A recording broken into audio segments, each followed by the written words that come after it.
Assalamualaikum warahmatullahi wabarakatuh. Bismillahirrahmanirrahim. Alhamdulillahi wa kafa.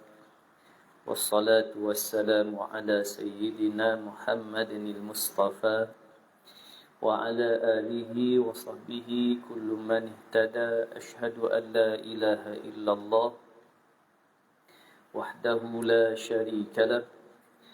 وأشهد أن سيدنا محمدا عبده ورسوله.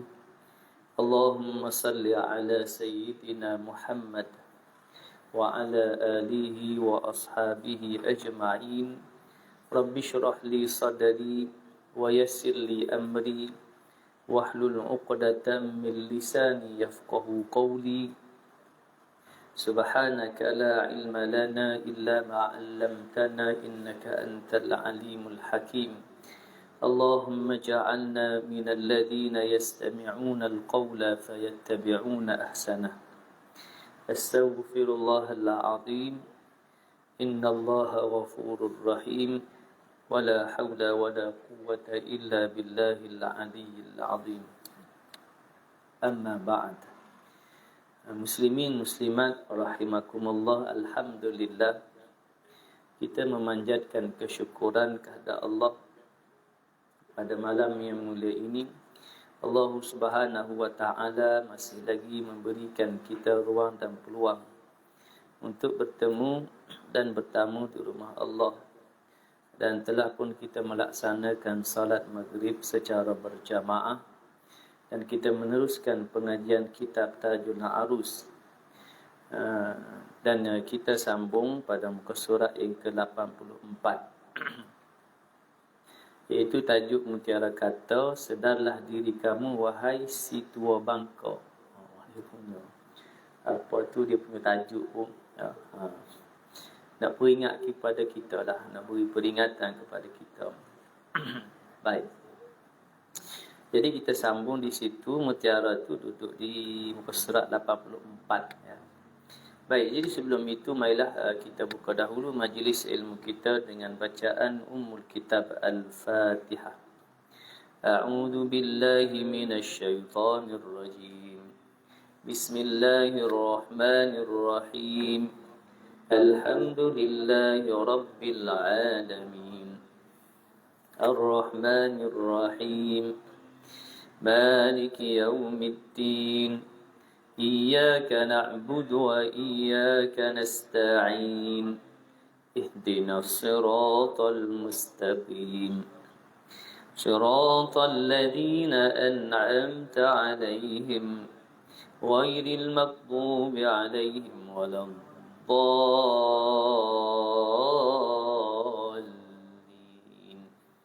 آمين.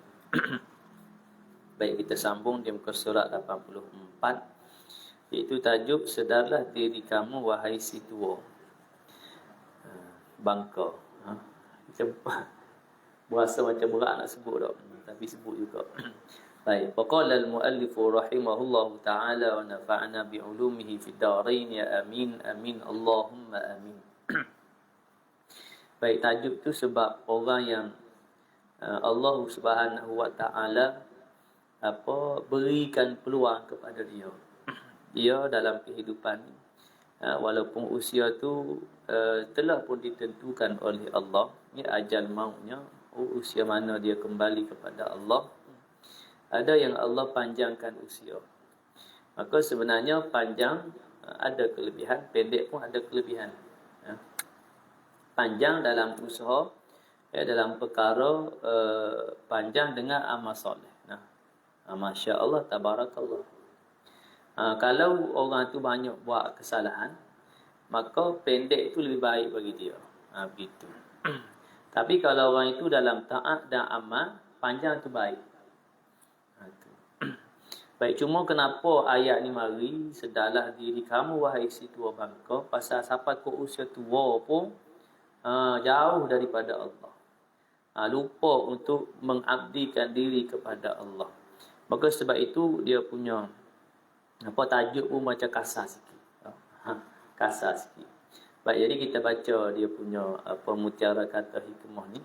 Farubba rajuli biyaddat lihyatuhu wa ma jalasa ma'allahi jalsatan yuhasibu nafsahu fiha. Maksud dia pendek. Maka sedikit lelaki yang telah putih janggutnya. Putih janggut. Saya pun putih dah.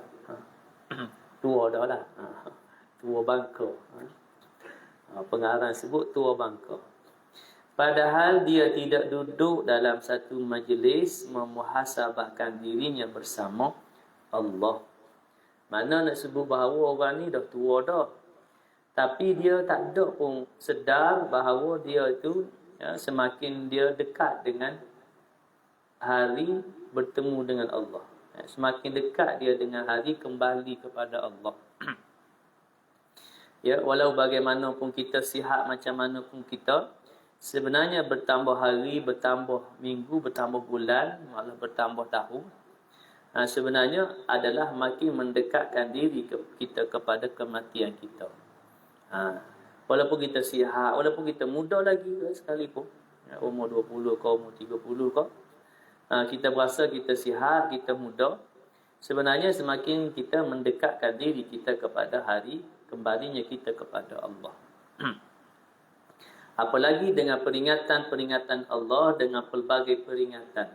Umpamanya disebutkan uban. Uban ni pun juga sebagai pemberi peringatan kepada kita.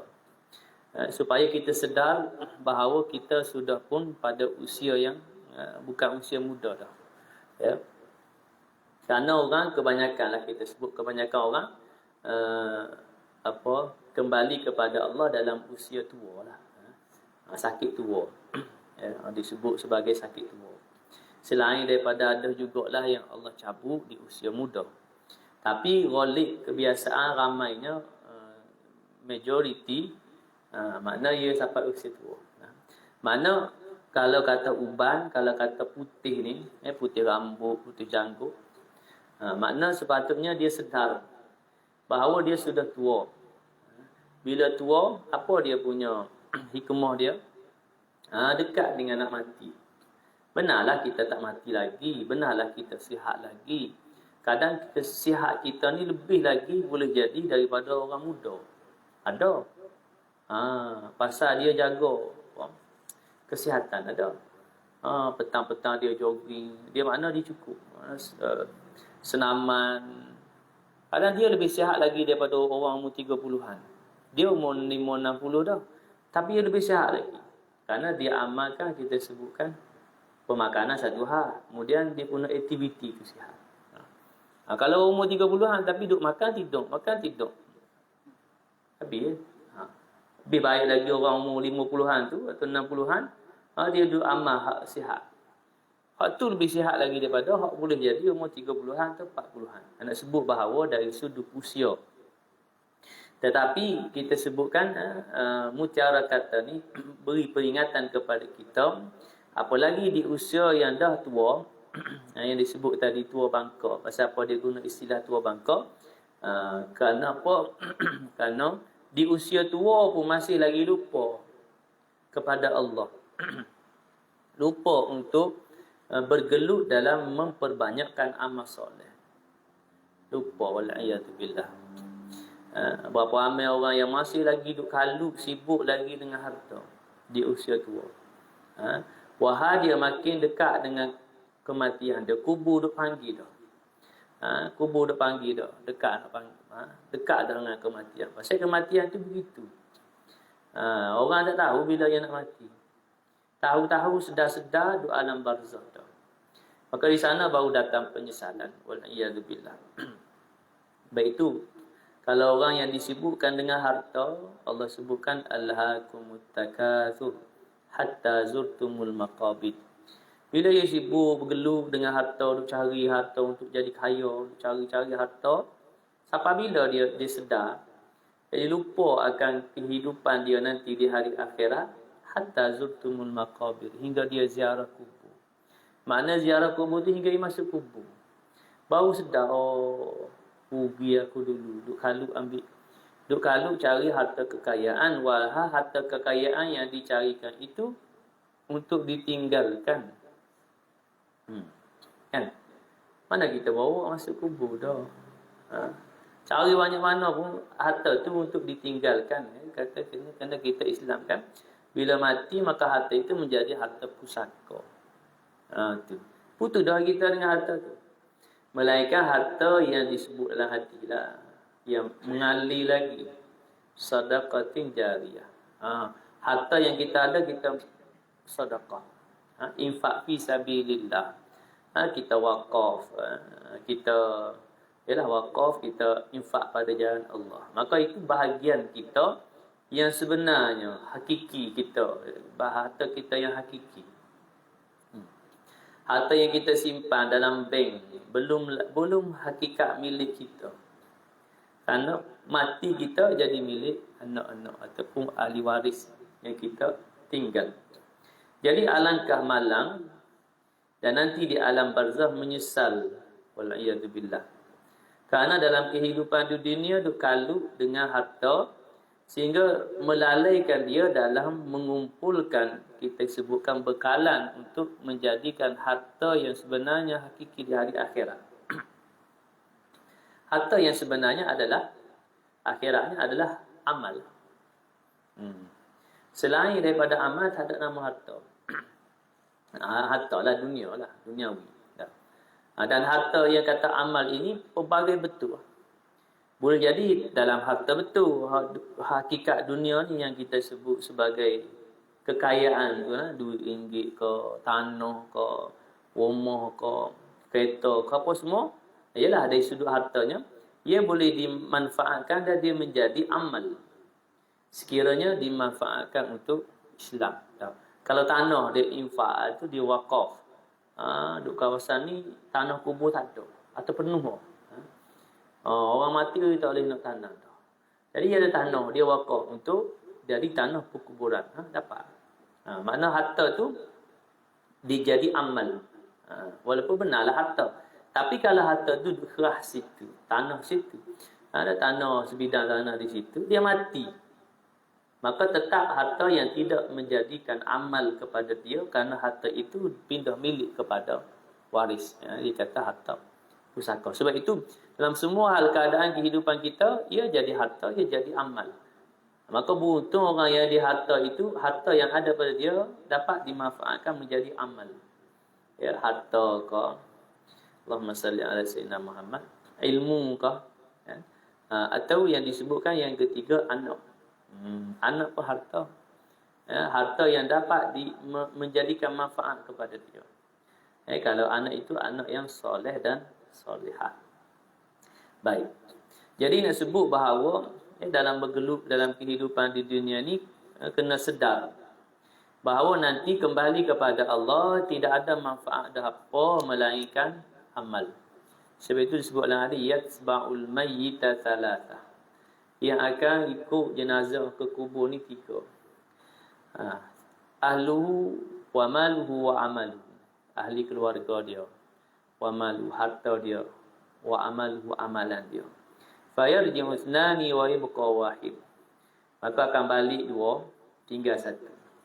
Yarji'u ahluhu wa maluhu wa yabqa amaluhu. Yang akan balik ahli keluarga dia dan harta dia. Wa yabqa amalu, yang akan bersama dengan dia, kekal tinggal dengan dia adalah amalan dia.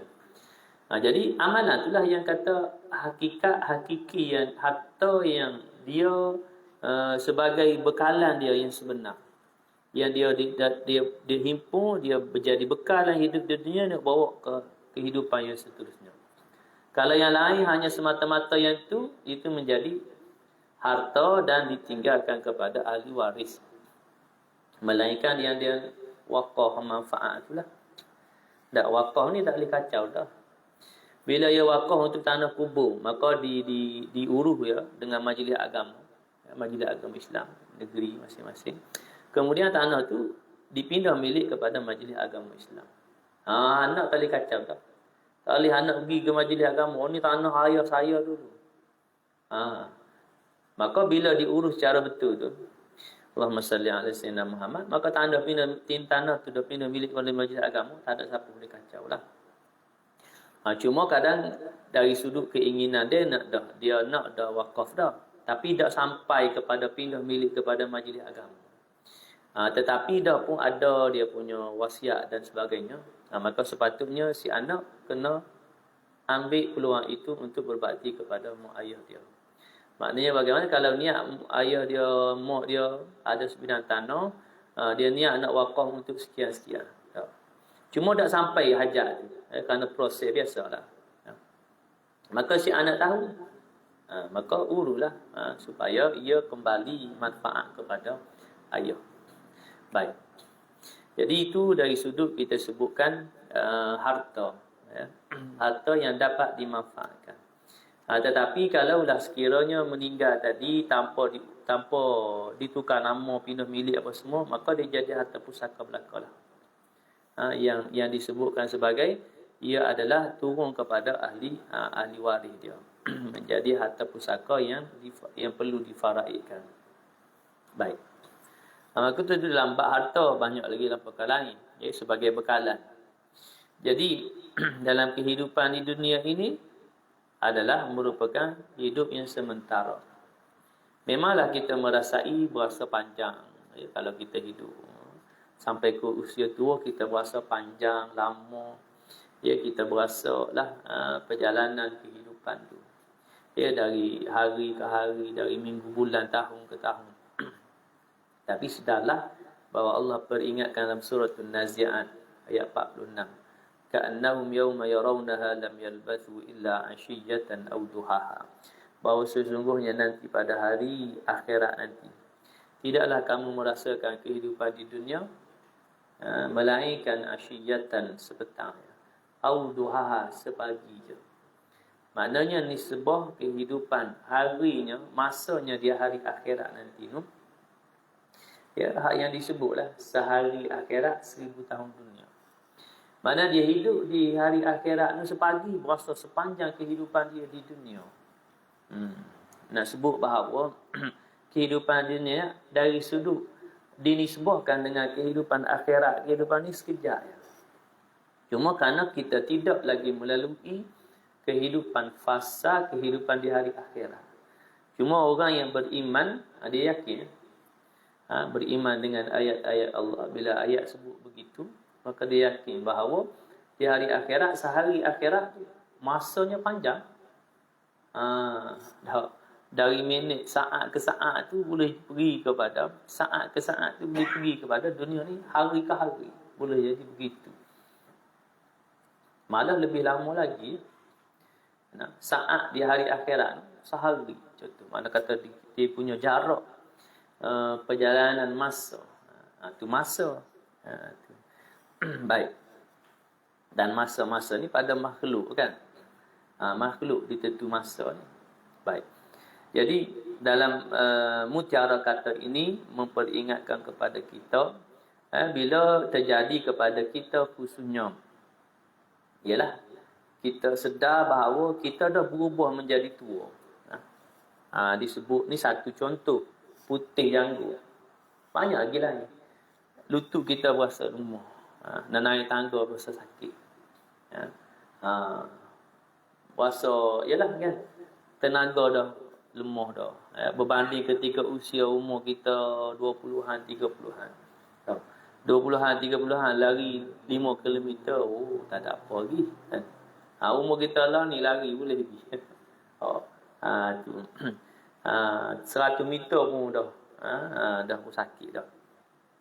Mana sebagai memperingatkan kepada kita bahawa kita dah semakin hampir kepada hari kita nak kembali kepada Allah, mati, hari mati tu.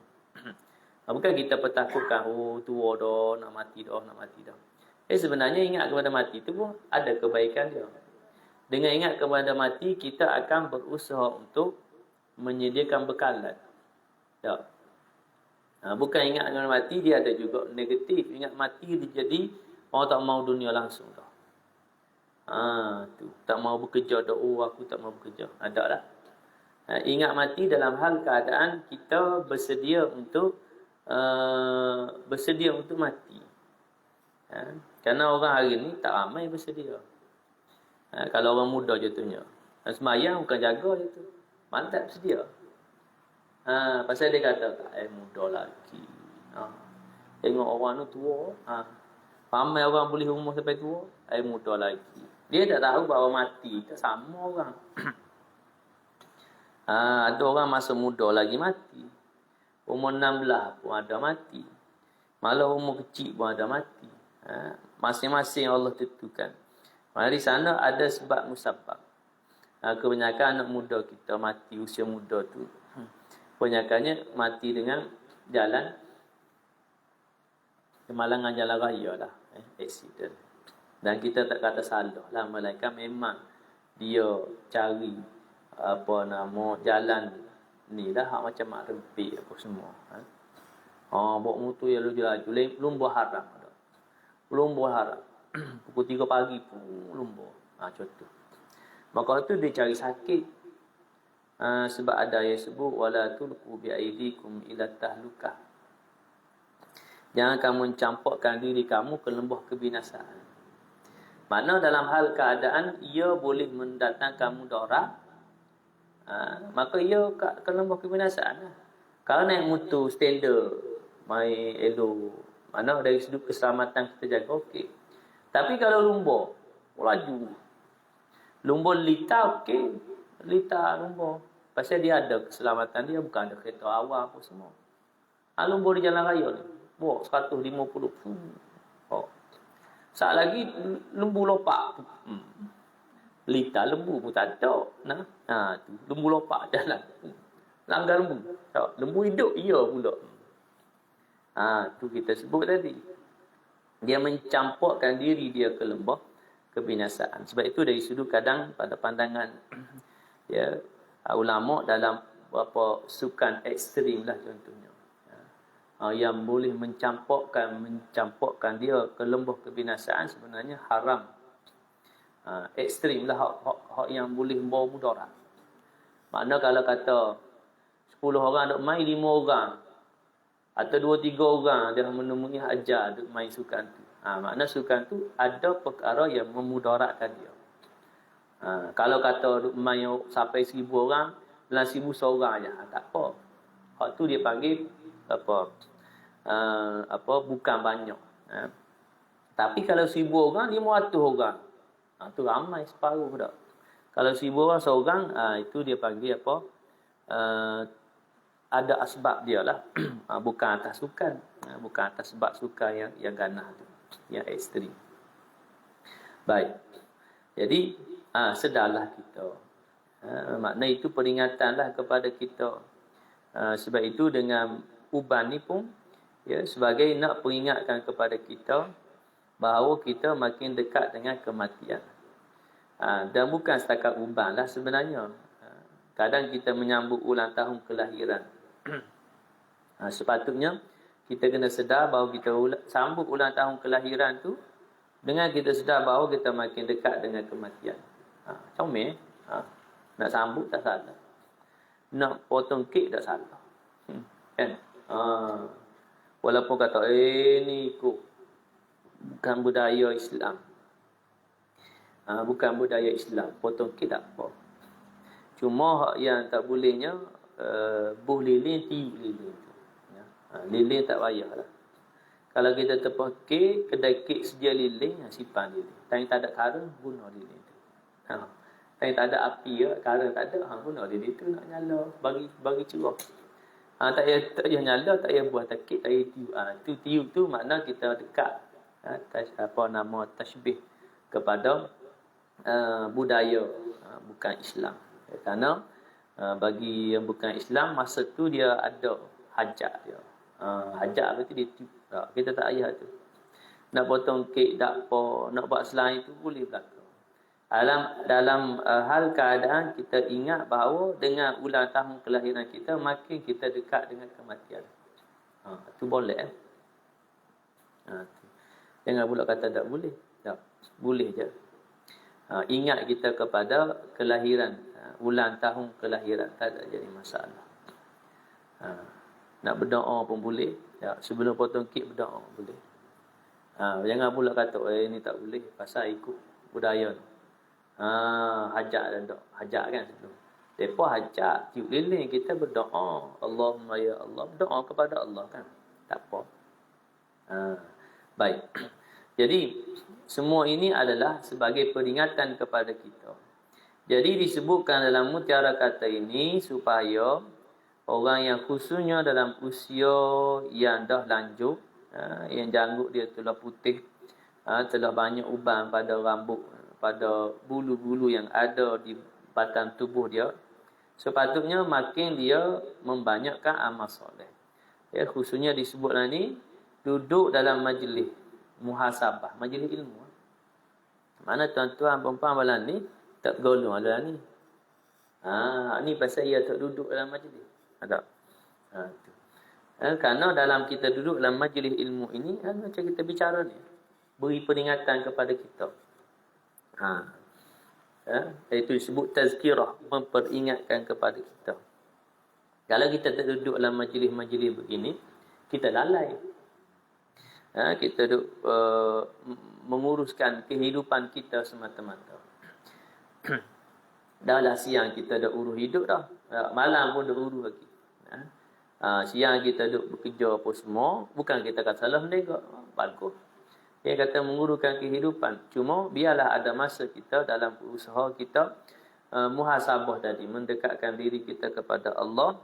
Menyedarkan diri kita bahawa kita akan kembali kepada Allah.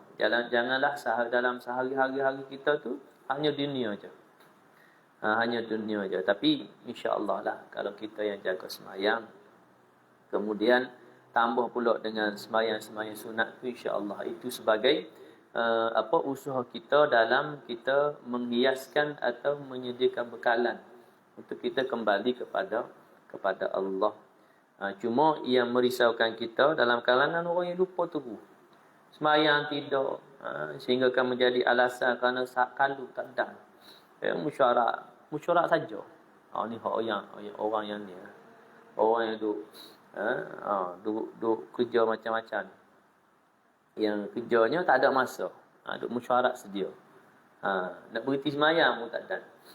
Duk bergerak pergi mari lah. Duk bergerak. Sak naik kapal terbang pergi sana, sak pergi sini, sak pergi sini. Menjadikan alasan kepada dia tak ada nak semayang.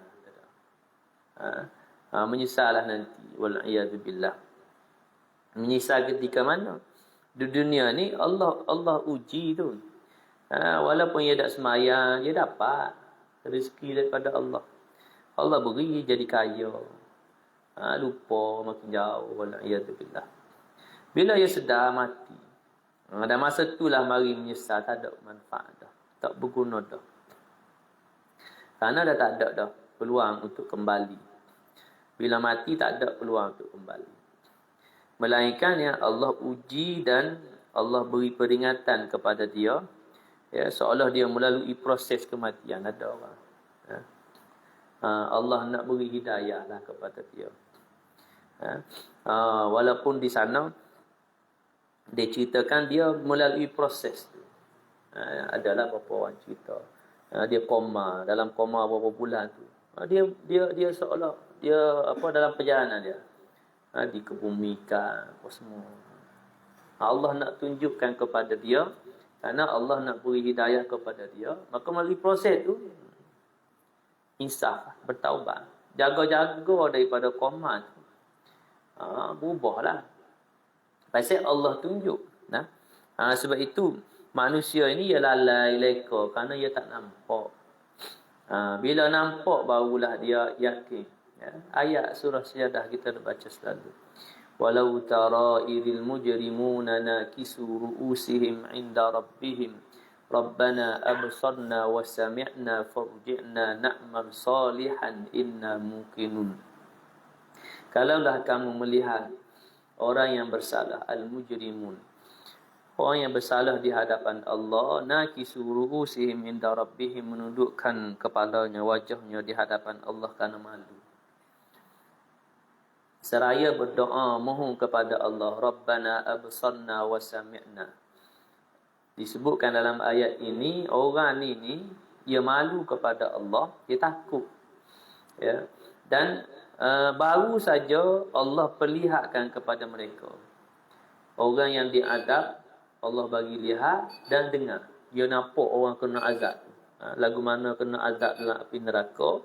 Kemudian bila orang tu kena azab kan, dia sakit ya. Meraung-raung kena azab. Dia tengok dan dia dengar. Tengok dengan mata, dengar dengan telinga. Maka baru kena nampak, kena lihat. Bukan kena siksa lagi ni. Maka berdoa kepada atau minta kepada Allah. Farji'na, kembalikanlah kami. Menyesal tu. Na'mal salihan, kami nak buat amal soleh. Ujung itulah inna mungkinun, sesungguhnya kami telah yakin. Tu. Nak sebut bahawa dalam kehidupan dunia ni kerana tak nampak lagi. Ya, tak nampak lagi matinya di alam barzahnya. Tak nampak, memang tak nampak. Baik itu mari ghaib. Perkara ghaib hanya disebut sam'iyat yang kita dengar aja melalui Al-Quran dan hadis Nabi sallallahu alaihi wasallam. Orang yang beriman perkara sam'iyat itu dia yakin, percaya, benar-benar yakin. Dia terima, yakin, percaya dan dia iktiqad masuk dalam hati dia dan dia memanfaatkan dia lah. Maksudnya bagaimana mau ditahu itu. Jadi bagaimana hak tu perkara itu menyebabkan dia menjadi takut untuk melakukan perkara yang dilarang, takut meninggalkan perintah Allah. Itu orang benar-benar lah. Kalau orang lain masih lagi bila buat maksiat, bila meninggalkan perintah Allah, hakikat pada diri dia itu seolah ia tak berapa yakin. Dengan janji-janji Allah di hari akhirat, janji azab. Kalau orang yang buat maksiat kan, seolah ia tak yakin pasal dia buat. Kalau yakin, berani dah nak buat. Tak berani pasal dia takut dengan azab. Sebab tu Allah tidak perlihatkan akan azab itu. Kalau Allah perlihatkan, dia buat ni akan azab ni, dia takut. Tak buat dah. Baik itu orang yang Allah beri hidayah, cita-cita orang yang apa tu berubah. Berubah daripada jahat jadi baik.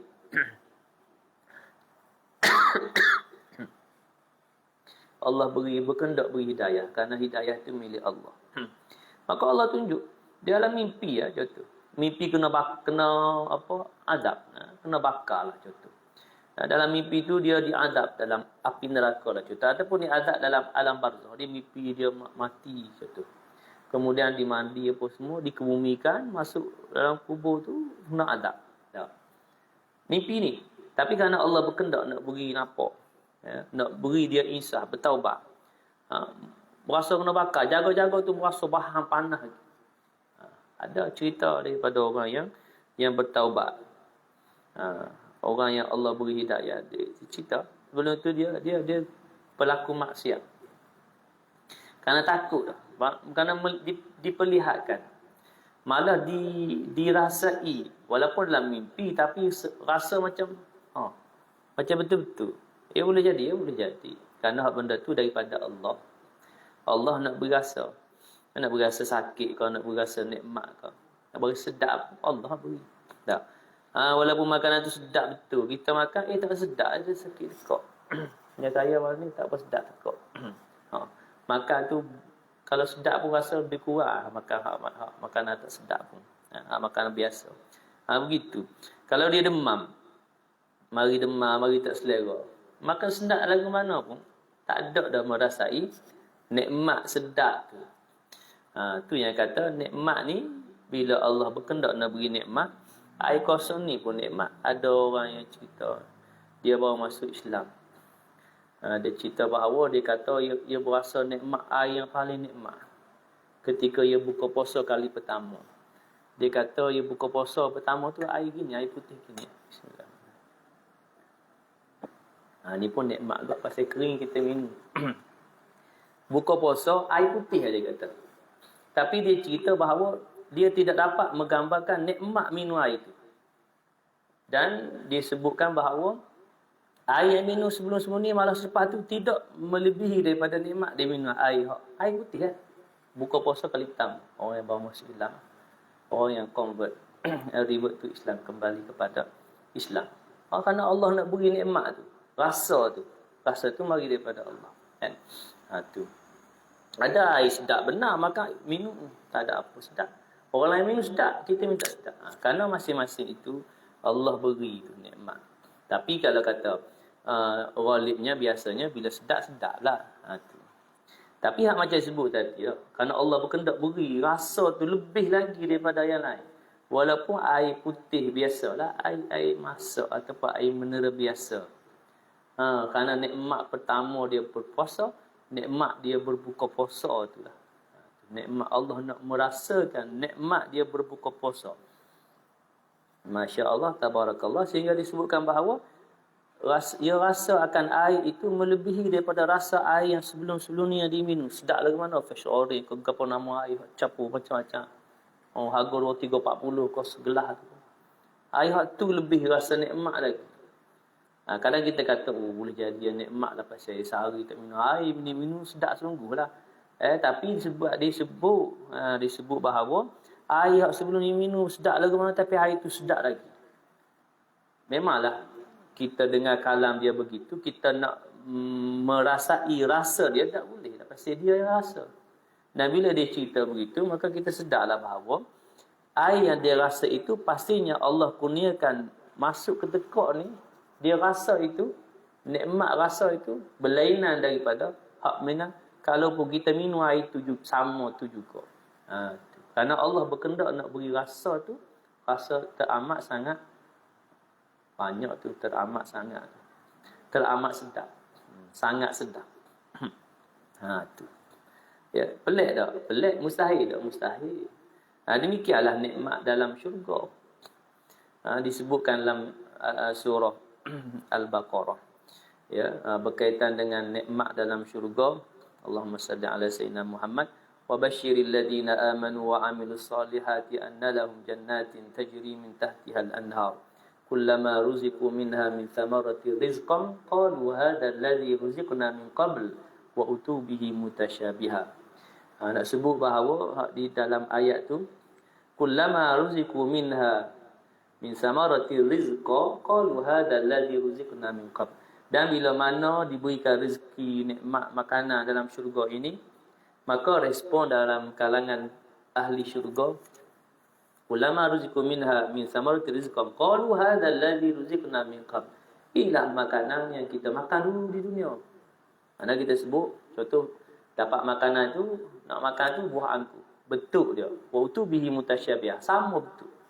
Tengok buah anggur. Inilah kita makan dulu di dunia. Contoh. Tengok durian musaki isi dia. Itu.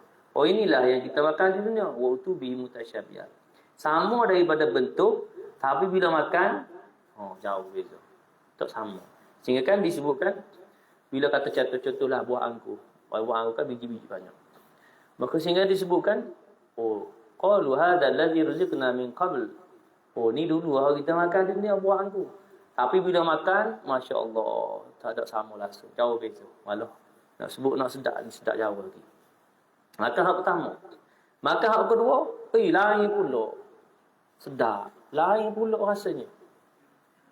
Pelik-pelik. Kalau dunia dikata buah anggur tu buah hijau, rasa tu sama je belaka. Boleh jadi hak ni manis sikit. Begitu je, tapi rasa tu sama. Tapi ni hak mula satu berasa begini. Hak yang kedua rasa berlain pula. Pelik-pelik, tapi tidak saya tu kata nikmat nanti di dalam syurga. Tu. Nikmat yang tidak dapat mala ainun ra'at wala uzun sami'at wala khatira ala qalbi bashar. Tu nikmat syurga. Tidak dapatlah kita melihat. Mana bila dunia tak boleh nak lihat, bagaimana dia kata nikmat syurga. Wala uzun sami'at, tidak dapat telinga mendengar, kata cerita nikmat syurga tu. Nak tak boleh. Karena selagi tidak masuk tu tak tahu lagi. Wala khatira ala qalbi bashar, tidaklah dapat terlintahlah hati sekalipun. Bagaimana yang kata nikmatnya dalam syurga itu. Cukuplah ayat dan hadis yang menjelaskan akan nikmat-nikmat syurga itu memberikan rangsangan dan motivasi semangat kepada kita untuk menggolongkan diri kita sebagai golongan ahli syurga, insya-Allah. Amin. Allahumma amin. Muslimin muslimat rahimakumullah. Ya, tadi saya duk buka belek baca. Boleh jadi dua mutiara kata. Pasal mutiara kata ni pendek dah. Tapi bila baca, tak dan. Tak dan nak baca hak kedua. Kerana hak kedua panjang lagi. Hak nombor 1 ni sebaris lebih sikit. 40 minit. Baca hak nombor 2, baru baris. Jenuh ke aku 12 habis dah. Tu. Jadi hak nombor 2 ni yang saya kira saya nak baca lah pasal kita tengok kali hak pertama tu pendek je. Tapi dalam kita menghuraikan tadi supaya kita sedar bahawa kehidupan kita ini adalah singkat dan pendek kehidupan di dunia ini. Walaupun usia kita tua macam mana sekalipun, walaupun usia kita sampai mencecah 1000 tahun sekalipun, sebenarnya kehidupan dunia masih lagi singkat, pendek. Apalagi usia tidak sampai kepada 100 tahun. Cuma kerana kita tidak lagi hidup di alam akhirat, di hari akhirat. Bila kita hidup baru kita sedar seperti ayat tadi, ayat 46 surah An-Nazi'at. Baru sedar bahawa dulu hidup di dunia ini hanya sepagi je di hari akhirat. Bila 60 tahun dunia lebih kurang tu. Sepagi atau sepetang saja di hari akhirat. Muslimin muslimat rahimakumullah. Berarti demikian mutiara kata berkaitan dengan peringatan kepada kita. Contohnya kalau kita dah mencecah usia 50, 60 ke 70 lah khususnya. Kerana Nabi sebut ghalib umur umatnya di antara sittina wa sab'ina, 60 ke 70. Tu 60 ke 70. Umur Nabi sendiri pun 63 tahun kan. Tu. Yang bukan kita nak kata orang tu umur 70 dekat dah nak mati. Tak lagi pasal ada orang Allah beri panjang sampai 90 tahun. Maka tu sebagai peringatanlah kepada kita. Kerana masing-masing orang tu tak sama. Ada yang Allah panjangkan umurnya, ada yang Allah pendek, umur dia pendek, kembali kepada Allah di usia muda. Maknanya masing-masing ada. Cuma yang paling penting kepada kita iaitulah bekalan. Sebab itu ada sahabat tanya kepada Nabi, bila mata sa'ah, bila berlakunya kiamat. Maka Nabi jawab, apa persiapan kamu untuk menghadapinya? Kalau kita nak kata bila kita akan mati, mati itu tentu dah, kiamat pun pasti dah, cuma tak tahu bila. Maka apa yang paling utamanya adalah persiapan persediaan kita untuk menghadapi sama ada hari kematian maupun hari kiamat. Pastinya yang paling dekat kepada kita iaitu hari kematian kita lah. Hari kematian kita. Jadi mudah-mudahan mutiara kata ni menjelaskan tentang peluang dan ruang yang Allah beri di usia kita, khususnya disebutkan ibyaddat lihiyatu. Ini merujuk kepada lelaki. Tapi ia terpakai kepada perempuan. Tapi perempuan tak ada janggut lah. Mana perempuan tu dalam usia yang kata kalau lelaki putih janggut, mana umur dalam 50 dah, 60. Maka perempuan pun umur lebih kurang begitu. Pada uban lah. Sebab itu dalam hadis, kebanyakan hadis mari sebut sebagai peringatan kepada kita iaitu uban putih. Sama ada janggut kau ni sebut janggut itu putih. Kerana merujuk farubba rajulin, lelaki. Kalau perempuan tak ada janggut. Kata perempuan tak tua dah, tak ada janggut. Nak tua ke mana? Pasal tak ada janggut. Dah tua tetap tua, semua orang tua belaka. Selagi dia dipanjangkan usia semua. Bila orang tu panjang usia, maka dia akan tua. Dia tidak akan muda sepanjang muda. Melainkan nanti di hari akhirat lah. Di hari akhirat Allah hidup dia tak tua-tua. Tak meningkat usia dah. Umur 25, umur tua je. Walaupun berjalan masa, berjalan tahun tu, berjalan hari apa semua tu tidak berubah. Tidak berubah pada keadaan diri. Tapi di dunia itu taklah, di dunia kena berubah. Tak boleh kita kata aku nak muda je. Kerana itu hakikat dunia. Daripada bayi kecil, besar, remaja, kanak-kanak, remaja, dewasa, tua. Dan akhirnya kembali kepada Allah. Tak boleh kita nak kata aku tak siap mati, tak mau mati. Tak, pasal semua akan mati. Kullu nafsin dha'iqatul maut. Setiap yang bernyawa pasti akan mati. Jadi kita takut kepada kematian, kita bagaimana sekalipun mati itu akan menjemput kita. Walaupun ia duduk di tempat yang paling selamat dalam dunia ni, kalau mati itu menjemput dia, malaikatul maut menjemput dia, walaupun ia duduk di tempat yang paling selamat dalam dunia. Adalah kalau nak bayangkan bagaimana di dalam apa kita sebut bilik kebal, bilik yang dengan kekebalan yang tertentu. Kalau ajalnya sampai, lagu mana pun ia duduk di tempat paling selamat sekali dalam dunia ni pun, dia akan mati. Kerana mati tak boleh lari. Seseorang tidak dapat lari daripada kematian dia. Kerana itu adalah ketentuan daripada Allah Subhanahu wa taala. Mudah-mudahan mutiara kata hikmah dalam kitab ini yang pendek ni memberikan peringatan kepada kita, mempertakutkan kepada kita dalam hal keadaan supaya kita tidak melakukan perkara yang dilarang dan meninggalkan perintah Allah, dan dalam hal keadaan melaksanakan perintah Allah, meninggalkan larangan Allah, memberikan motivasi dan semangat untuk kita menggandakan amal soleh kita. Kerana kita sedar bahawa kita akan kembali kepada Allah bila wallahu ta'ala alam. Hanya Allah saja yang tahu bila kita akan kembali kepadanya.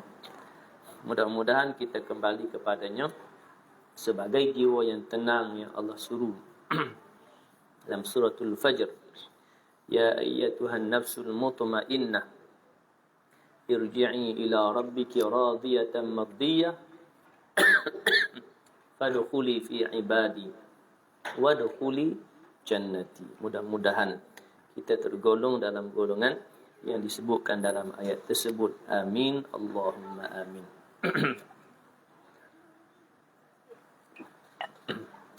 Baik, jadi saya kira sekarang itu dululah untuk majlis ilmu kita pada malam ini. Jadi insya-Allah mutiara kata yang kedua yang saya cadang nak baca tu tak sempat, kita bacalah pada pertemuan yang akan datang sekiranya diizinkan Allah Subhanahu wa taala. A'udzu billahi minasyaitonir rajim. Bismillahirrahmanirrahim. Alhamdulillahi rabbil alamin wassalatu wassalamu ala asyrafil anbiya'i wal mursalin wa ala alihi wa ashabihi ajma'in. Allahumma faqihna fid din wa 'allimna at-ta'wil wahdina siratakal mustaqim. Allahumma ja'al jam'ana hadha jam'an marhuma wa tafarruqana min ba'dihi tafarruqan ma'suma wa la taj'al Allahumma fina wa la ma'ana wa la man yatba'una shaqiyyan wa la matrudan wa la mahruma. Rabbana 'alaika tawakkalna wa ilaika anabna wa ilaikal masir. Rabbana atina fid dunya hasanatan wa fil akhirati hasanatan wa qina adzaban nar. Wa sallallahu ala sayyidina Muhammadin wa ala alihi wa sahbihi wa baraka wa sallam walhamdulillahi rabbil alamin. Subhanakallahumma bihamdika asyhadu an la ilaha illa anta astaghfiruka wa atubu ilaik. Bismillahirrahmanirrahim. Wal 'asri innal insana lafi khusr illa alladhina amanu wa 'amilus solihat wa tawassaw bil haqq wa tawassaw bis sabr. Wabillahi taufiq wal hidayah. Assalamualaikum warahmatullahi wabarakatuh.